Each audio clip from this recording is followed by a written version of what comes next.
চলো আজকে তোমাদের উড়িষ্যার আরো একটি অপূর্ব সুন্দর ওয়াটারফল দেখাতে নিয়ে যাই। আজকে যেই ওয়াটারফলে যাচ্ছিলাম সেই ওয়াটারফলের নাম ছিল সীতাকুণ্ড ওয়াটারফল। সকাল সকাল আমরা রেডি হয়ে বেরিয়ে পড়েছিলাম উড়িষ্যার অপূর্ব পরিবেশ দেখতে দেখতে। আর এখানে গাড়িতে আমরা পুরো মেয়েরা দখল করে নিয়েছিলাম, আর ছেলেরা একজন তো গাড়ি চালাচ্ছিল, আর ওই যে দেখছো সামনে রোদে এত কষ্ট করে দুজন বাইকে যাচ্ছিল, কারণ গাড়িতে আর জায়গা ছিল না। তো আমরা এই হাসি মজা করতে করতে ফাইনালি সীতাকুণ্ডের একদম প্রায় কাছাকাছি পৌঁছে গেছি। এখানে অনেক কষ্ট করে পাথর পার হয়ে হয়ে আমরা এসেছিলাম সীতাকুণ্ডে। আর এই সীতাকুণ্ডটা কিন্তু একদম পাহাড়ের ওপরে ছিল, অনেক কষ্ট করে এই পাহাড়ের ওপরে উঠেছিলাম।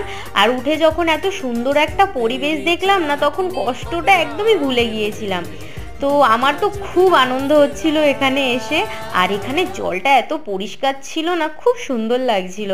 তো আজকের ভিডিওটা যদি তোমাদের ভালো লেগে থাকে সাবস্ক্রাইব করো and like and share please.